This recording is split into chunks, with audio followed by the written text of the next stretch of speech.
Okay, our first warm-up exercise is going to be the glute bridge. We're just trying to activate the glutes here so we can use them in your squats and deadlifts. You're going to lay on your back with your knees bent, feet flat. You're going to push through your hips and squeeze your butt. Okay, you have the option to do 2 feet, or you can go to the one-leg version. If you're doing the one-leg version, I want you to make sure that you can still feel your glutes and that you're not overusing your quads or your hamstrings or your low back. Okay? Single leg glute bridge and the double leg glute bridge.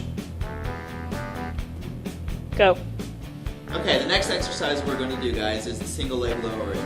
We want to start laying on your back with your butt, upper back, and hips touching the ground and your legs in the air. You're going to drop one leg at a time as you exhale and keeping both knees straight. You're going to get all your air out and hold it at the bottom. That way we can develop a little bit of stability and get a little bit more stretch. As you inhale, bring that leg back up and exhale on the next leg lower. If you're having a little bit of trouble keeping your legs straight, you can start by just bringing them out a little bit and doing your alternating leg lower there. Single leg lowering. Okay, the next exercise we're going to do is a Blackburn. This is just a dynamic warm-up for your shoulders to help them get mobile and get loose. Okay, so we're going to start facing the ground. Keep your nose about 2 inches off the ground. You're going to squeeze your shoulders together and make a wide sweeping arc, reaching out as far as you can with your palms facing the ceiling. You're going to come back, put your hands back on your low back as if you're getting handcuffed, and relax your shoulders. Reach together, wide arc, bring them back. The Blackburn. Alright, next we're going to do a Spider-Man lunge. This is a great exercise for hip mobility and one that we're going to use in our warm-up. There's a couple ways that we can go about this. The first, if you're having a little bit of mobility restrictions, I recommend you start on all fours and bring one leg just outside of your hands and outside of the mat. From here, you're going to rock forward, keeping a nice long spine, and shift your weight back and forth while rocking into that stretch. As you get more advanced and more mobile, we're going to bring you up to a push-up position with your hands just below your shoulders. You're going to take one giant step outside of your hand, hit that stretch, and then rotate your inside arm up. Come back down, we'll go to the other side. Spider-Man lunge. Okay, next we're going to be standing on your feet working on a little bit more glute activation, but in an upright posture. We're going to be doing a mini band side step, so grab a green mini band, or if you're really strong, you can grab a blue one. But I want you to start with the band just about mid-shin. Now, the lower you take the band, the more tension that's going to be on your glutes. As you do this exercise, I want you to make sure that your knees are bent, your hips are back. You're going to take one step to the side, keeping your shoulders level, bring the other leg in. Step back and replace that leg. One thing I want to caution you against is that making sure that your feet are not coming together.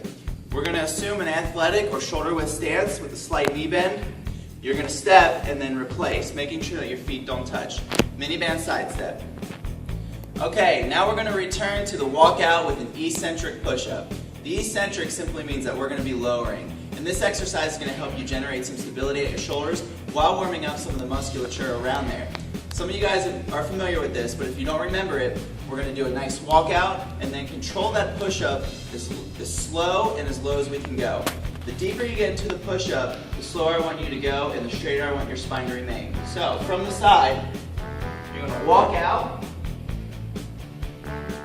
get into a nice high plank position with a flat back. You're going to push the floor apart with your hands and lower into that push-up just as slowly as you can. When you get to the bottom, we're going to rock your hips back, go back up to your high plank, and we'll walk back in.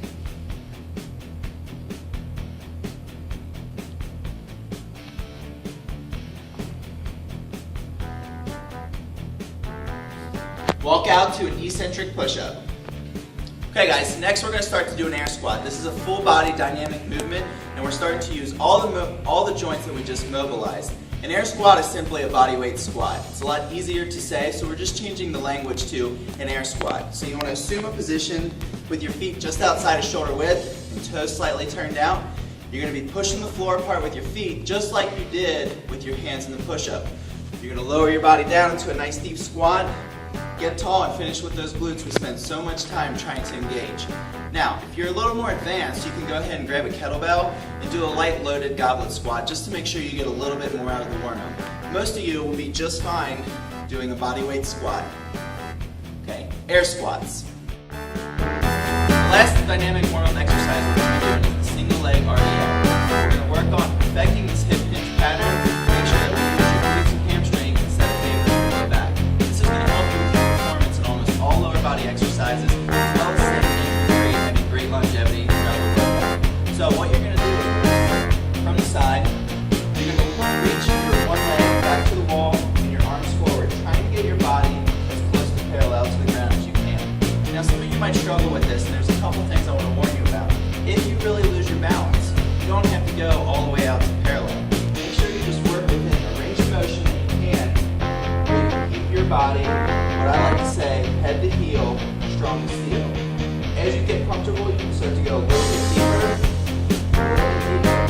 The other thing is, a lot of times people will take this hip and they'll rotate out on it. So make sure that your hips stay square.